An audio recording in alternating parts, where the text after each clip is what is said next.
how was Ottoman rule? We know of all these negative reports, but how was it in actuality? For starters, the Ottomans were quite often compared to the Roman Empire. Not in a the Romans were better sense, but as a the Ottomans are just like the Romans sense. Quite often you even find reports of people traveling with the Sultan and commenting on how the empire of the Turks is superior to that of the Greeks and the Romans.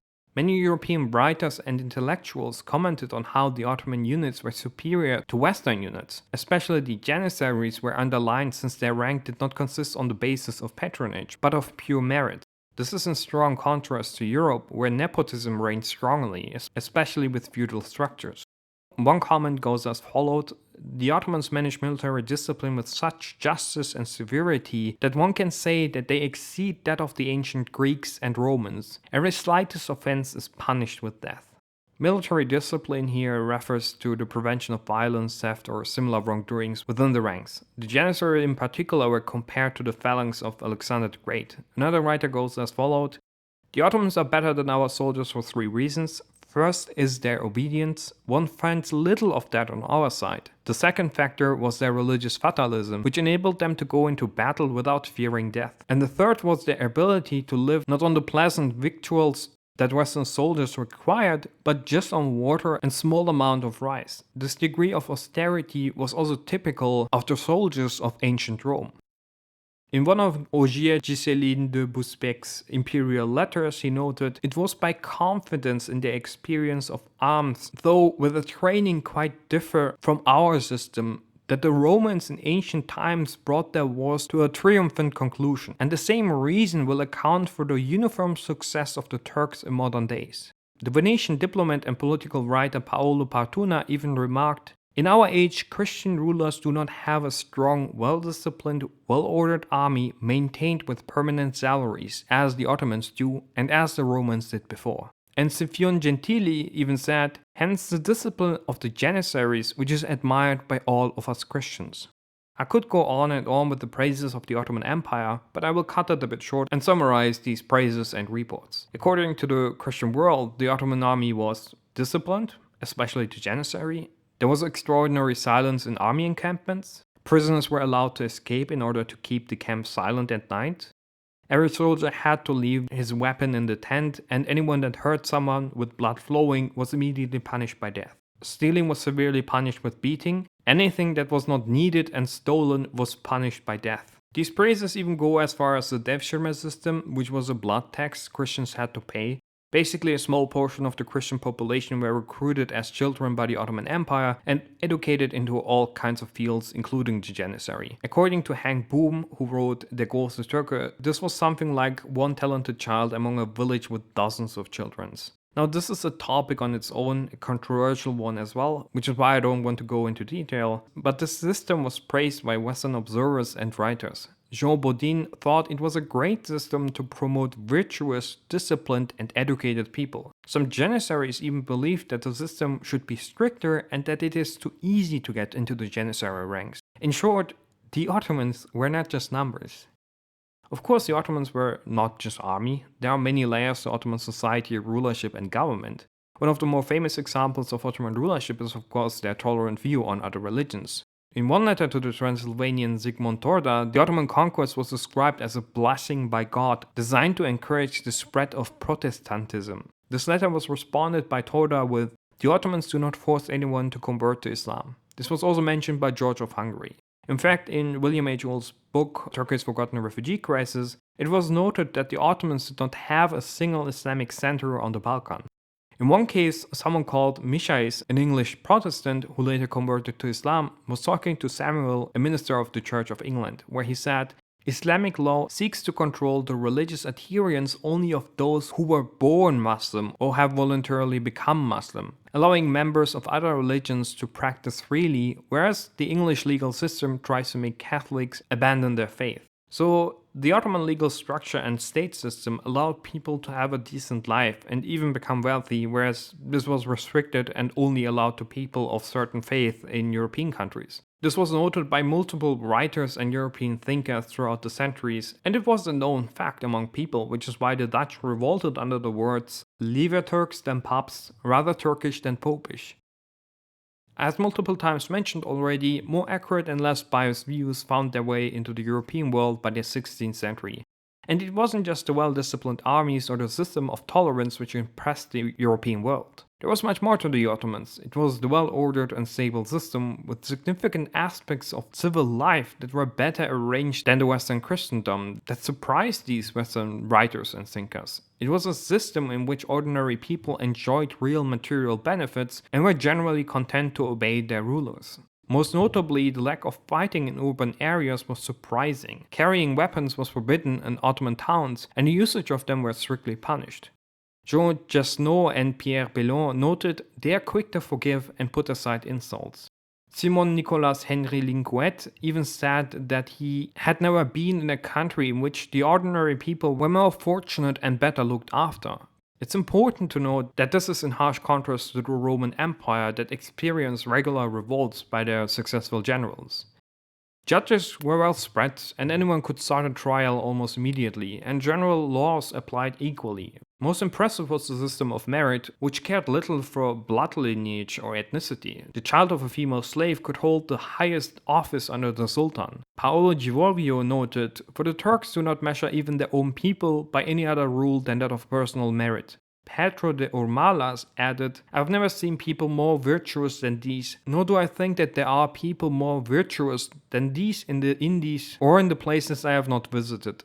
I leave aside their belief in Muhammad, for which I know they are going to hell, but I'm speaking about the law of nature." And it wasn't just the merit system or just the tolerance or just the organized cities, it was also the people themselves, the Ottoman society itself that was far more unbelievable. The Greco-Venetian writer Theodore Spandonus wrote that the Turks were building hospitals, caravanaries, and even bridges. These Turks, great and small, are constantly engaged on such pious and charitable work, for more so than we Christians. Pierre Bellon added bathhouses, fountains, and aqueducts, and mentioned the Turks were the cleanest people in the world. Lady Marie Wortley Montagu even ridiculed the biased male travelers, lamented the miserable confinement of the Turkish ladies, who are freer than any lady in the universe, and are the only women in the world that lead a life of uninterrupted pleasure, exempt from cares.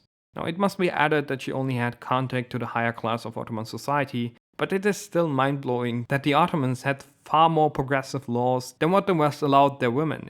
Piton de Tournefort mentioned that marriage was a civil contract females could terminate if men were impotent, refused to have sex, or didn't feed or clothe their wives properly.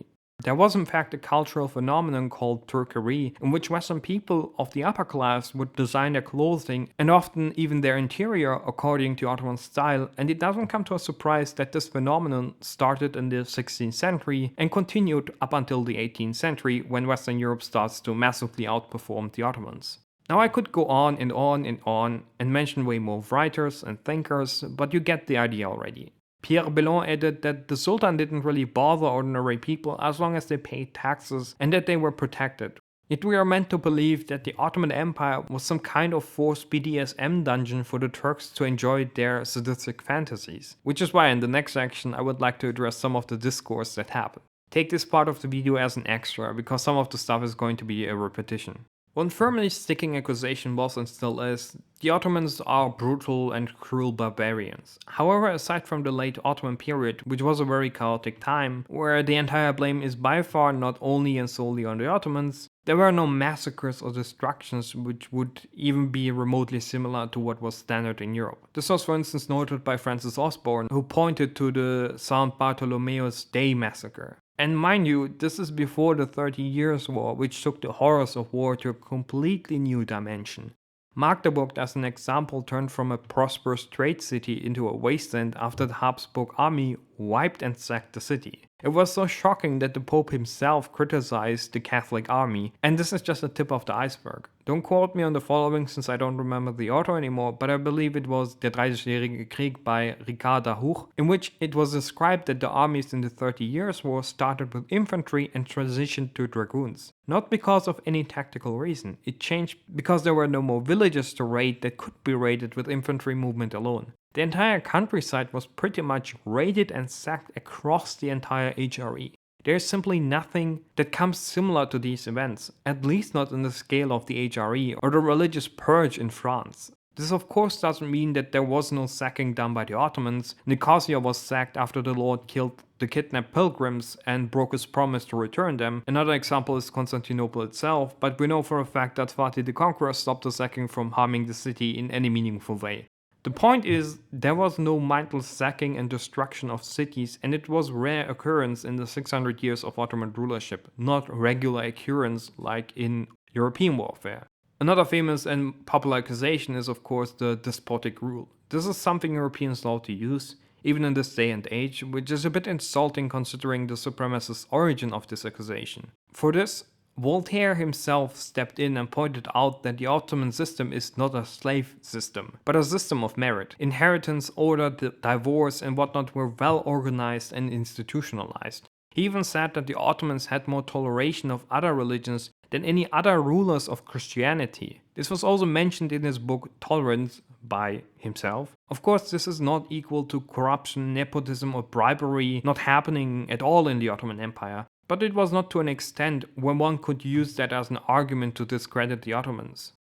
What also goes hand in hand with the accusation is the accusation of the Ottomans being the aggressor, the ones that don't follow treaties. Guillaume Le Guay wrote about this, and this dude was not doing it in order to defend the Ottomans, but in order to shame the Christians. In his mindset, the Christian rulers were too rotten to the point that they couldn't even do the very basic of honoring treaties like the Ottomans did. He pointed out how the Varna Crusade was a breach in peace agreement with Sultan Mehmed.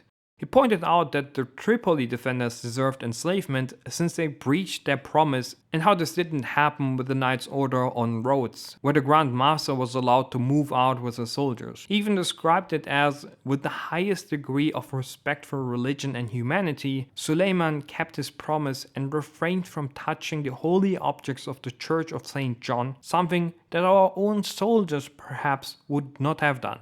The last thing I would like to point at is the them versus us mindset. When Transylvania was conquered by the Habsburg in 1604, they enforced a Catholicization program to forcefully convert the region. This resulted in Transylvanian Calvinists joining the ranks of the Ottomans. So an Ottoman Orthodox alliance was actually very common against Catholic powers. There are a few things left I didn't see fitting, but that I would like to include in the video. Some quote-unquote funny nonsense. So James Porter reported a story of an old woman who refused to give up her house for an important rebuilding scheme in Istanbul in 1755. When the Sultan was asked why he did not simply confiscate it, it cannot be done. It is her property. Porter's book was later attacked by someone called Elias Habisti, who claimed to be a Greek who had worked as secretary to a Grand Vizier, and he insisted that the whole Ottoman realm was an empire of slaves. So we're back at the BDSM dungeon. Now here's the interesting part. Painstaking modern scholarship has identified this name as a pseudonymous author who wrote adventures and fantasies from Naples. He had spent little time in the Ottoman Empire.